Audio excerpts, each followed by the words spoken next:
시고 자비하신 아버지 하나님, 공의로우시고 정의로우신 아버지 하나님, 주님 앞에 나왔나이다. 우리와 함께하여 주시사 공의와 사랑을 이루어 가시는 주님의 마음을 닮아갈 수 있도록 인도하여 주옵소서. 예수님의 이름으로 기도하옵나이다. 아멘. 찬송가 359장입니다. 359장.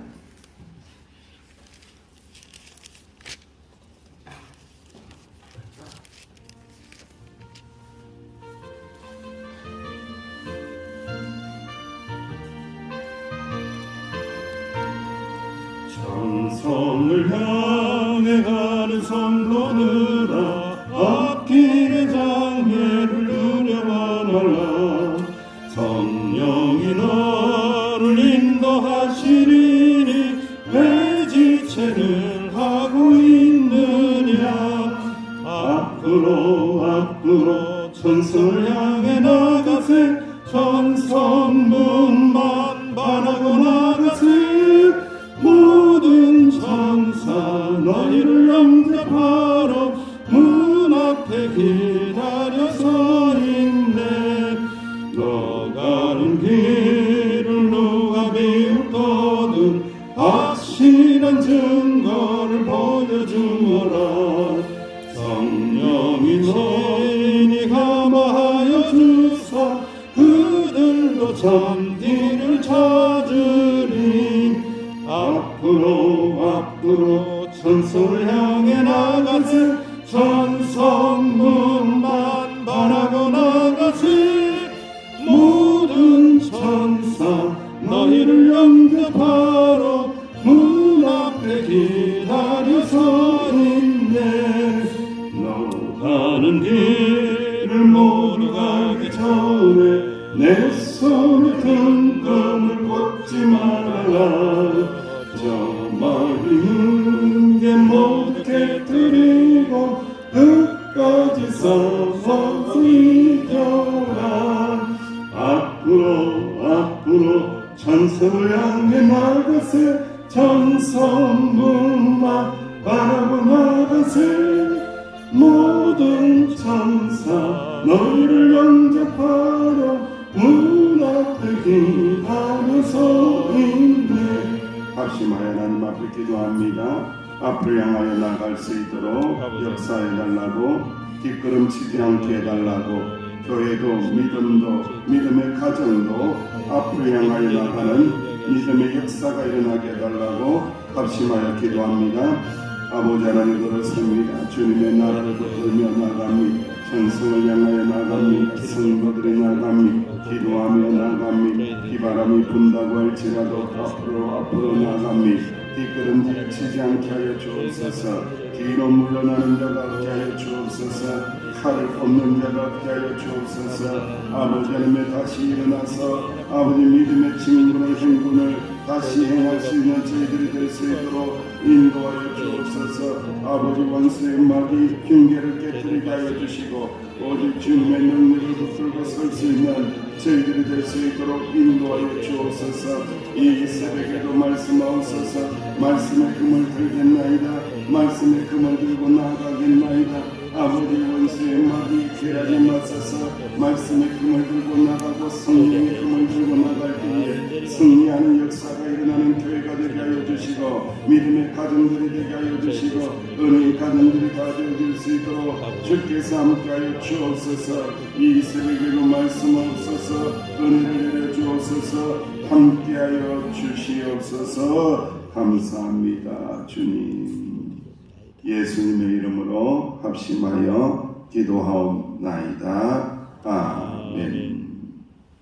하나님의 말씀 함께 봉독합니다. 사무엘하 14장 12절에서 24절입니다. 사무엘하 14장 12절에서 24절. 결국은 다윗은 반역한 압살롬을 받아들이고 있는데 영 어리롭지는 않습니다. 그 모습을 한번 묵상해 보시기를 바랍니다. 합니다. 14장 12절 시작. 여인이 이르되 청하건대 당신의 여종을 용납하여 한 말씀을 내 주 왕께 여쭙게 하옵소서 하니 그가 이르되 말하라 하니라. 여인이 이르되 그러면 어찌하여 왕께서 하나님의 백성에게 대하여 이 같은 생각을 하셨나이까. 이 말씀을 하심으로 왕께서 죄 있는 사람같이 되심은 그 내쫓긴 자를 왕께서 집으로 돌아오게 하지 아니하심이니이다. 우리는 필경 죽으리니 땅에 쏟아진 물을 다시 담지 못한 같을 것이오나 하나님은 생명을 빼앗지 아니하시고 방책을 베푸사 내쫓긴 자가 하나님께 버린 자가 되지 아니하게 하시나이다.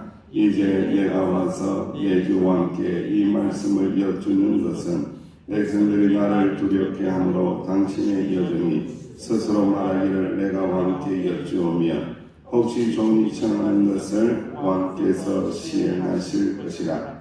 왕께서 들으시고 나와 내 아들을 함께 하나님의 기업에서 끊을 자의 손으로부터 주의 종을 구원하시리라 함이니이다.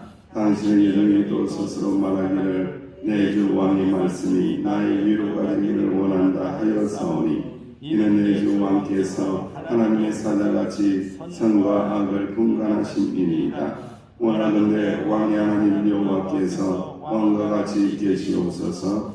왕이 그 여인에게 대답하여 이르되 바라노니 내가 네게 묻는 것을 내게 숨기지 말라. 여인이 이르되 내 주 왕은 말씀하옵소서. 왕이 이르되 이 모든 일에 요압이 너와 함께 하였느냐 하니 여인이 대답하여 이르되 내 주 왕의 살아계심을 두고 맹세하노니 내 주 왕의 말씀을 자라나 모두나 옮길 수가 없으리이다.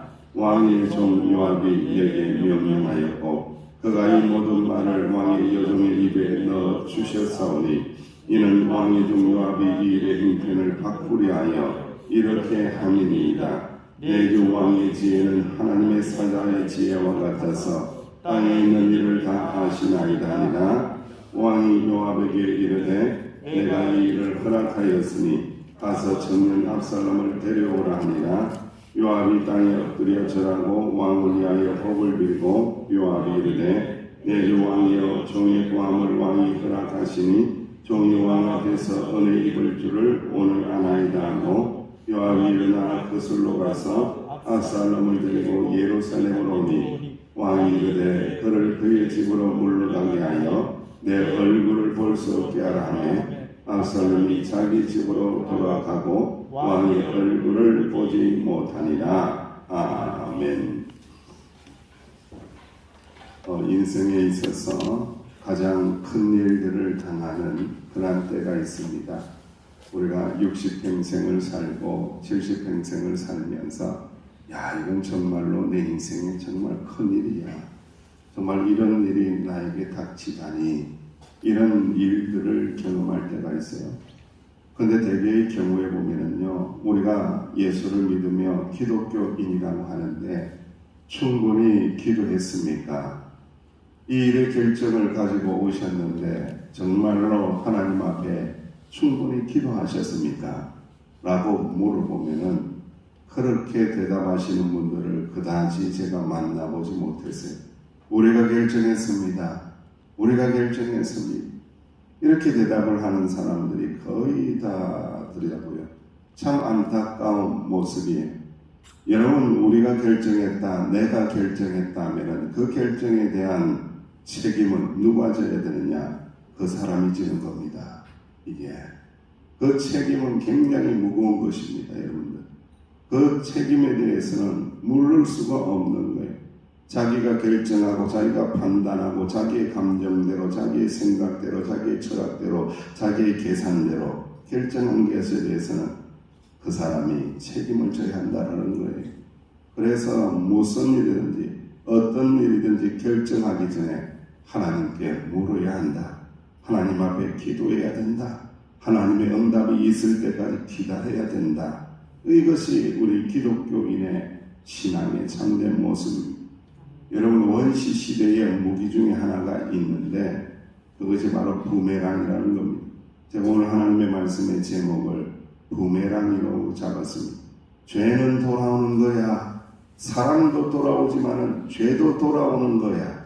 던지면 돌아오는 거야. 무엇이든지 던지면은 자기에게로 돌아오는 거예요. 부메랑은요, 던지면 돌아옵니다. 저도 어렸을 때 이렇게 한때 부메랑이 유행을 해서 이제는 우리는 플라스틱으로 만들었었죠.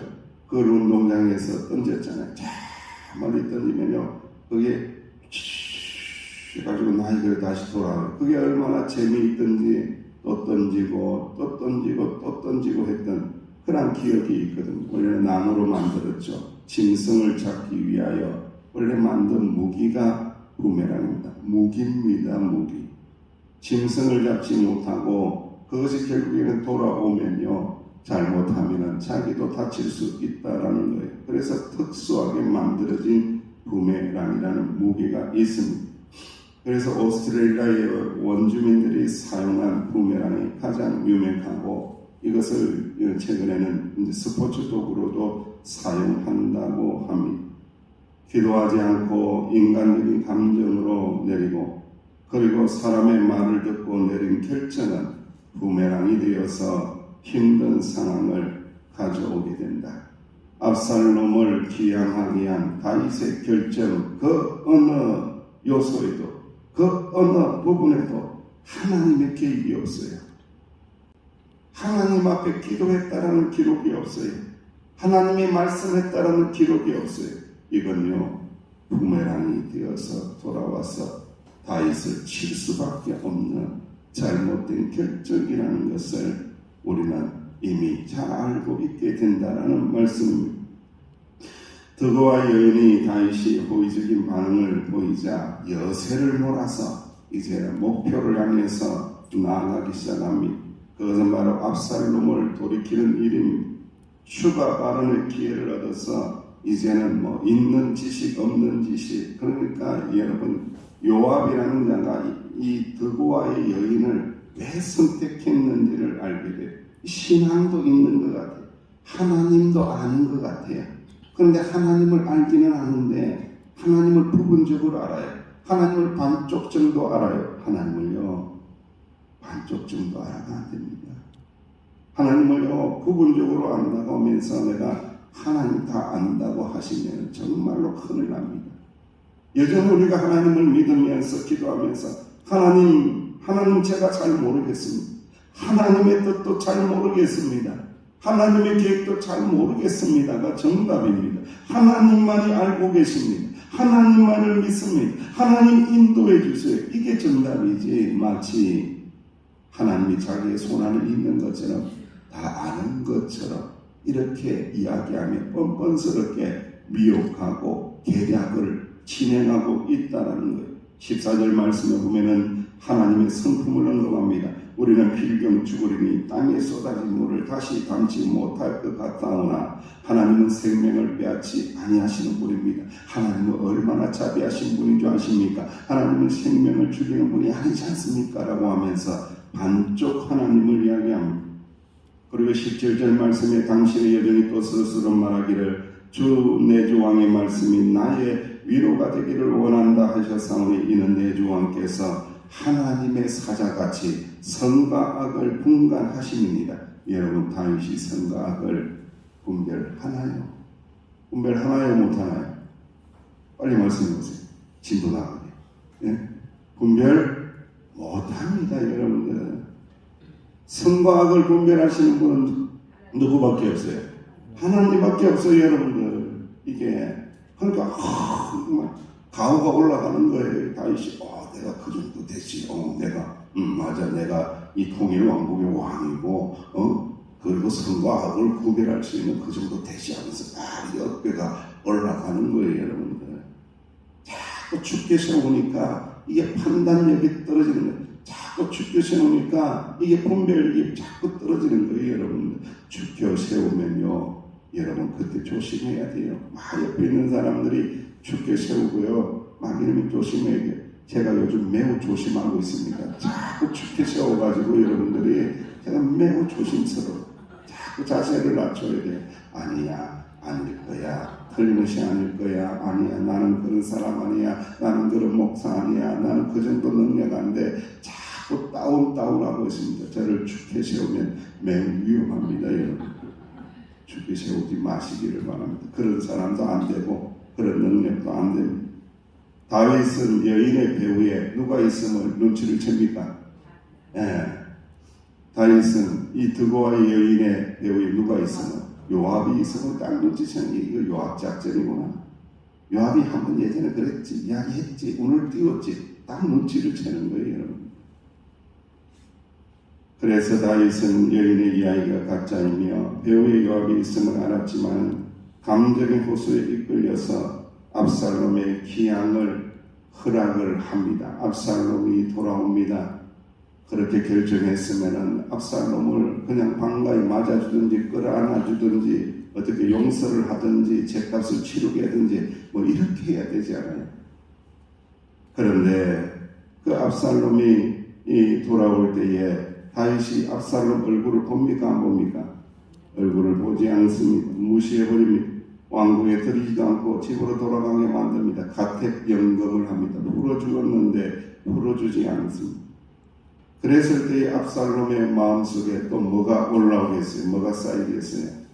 미움과 정오가 쌓이는 거예요, 여러분들. 이게. 그러니까 이게 다윗이 생각을 분별합니까? 못합니까? 지금? 뭔가 분별을 못하고 있는 거예요, 여러분들.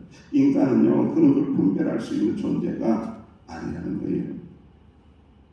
여러분, 오늘 하나님의 말씀 가운데 우리가 이제 말씀을 읽으면서 하나님에 대한 존재에 대하여 계속해서 접근해가고 묵상을 해야 되는데, 이 드고아 여인이 하나님의 성품에 대해서 이야기할 때에 하나님은 생명을 소중하게 여긴다. 하나님은 사랑의 하나님이다. 하나님은 죽이시지 않는다. 하나님은 생명을 살리시는 분이다. 하나님은 사랑이 많으신 분이다. 맞아요. 맞긴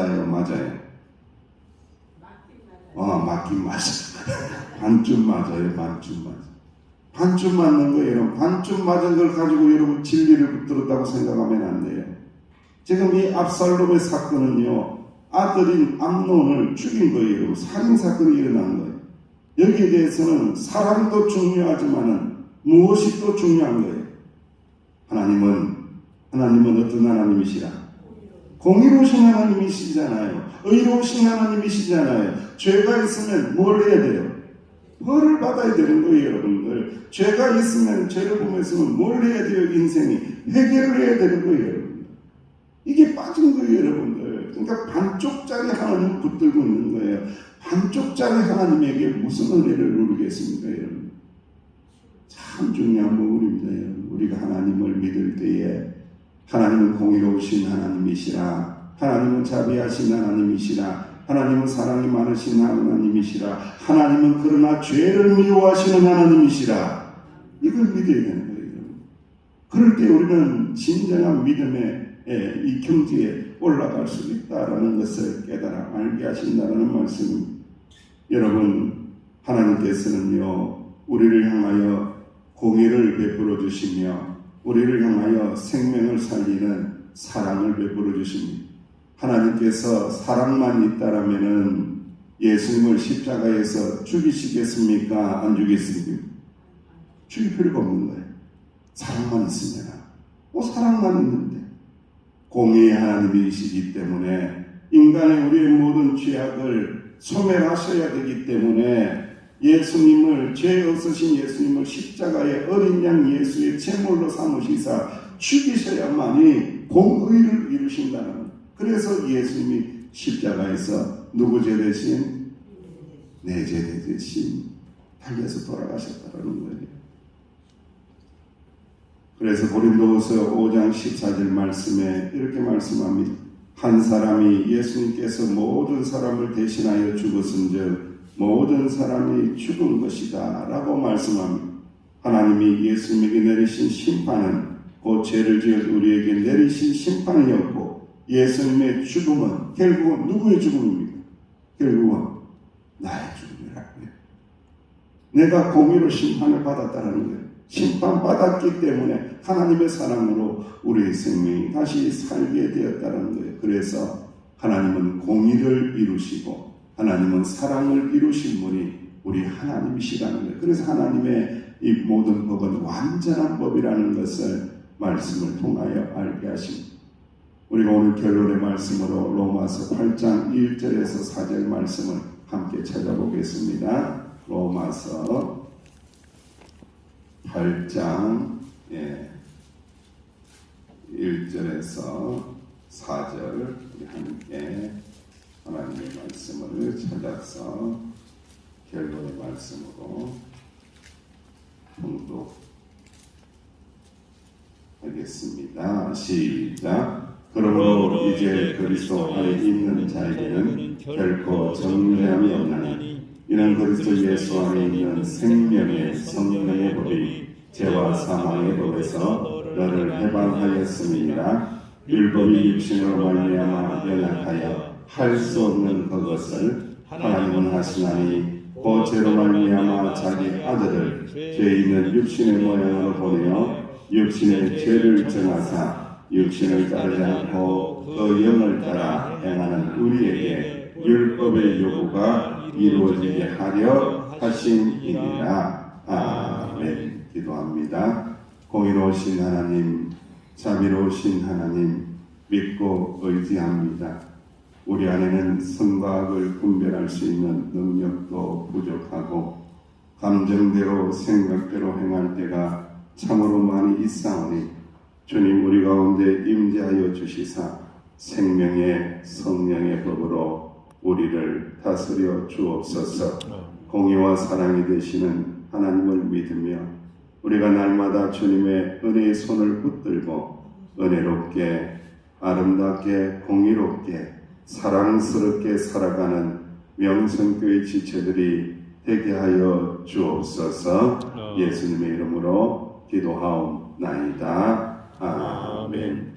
이 말씀의 은혜가 있게 해달라고 기도하시고요. 오늘 우리 예찬이 결혼하는 날인데 하나님의 은혜가 충만하게 하나님의 공의와 사랑이 충만하게 임하는 복된 날이 되게 해달라고 꼭 중보하며 기도해 주시기를 바랍니다.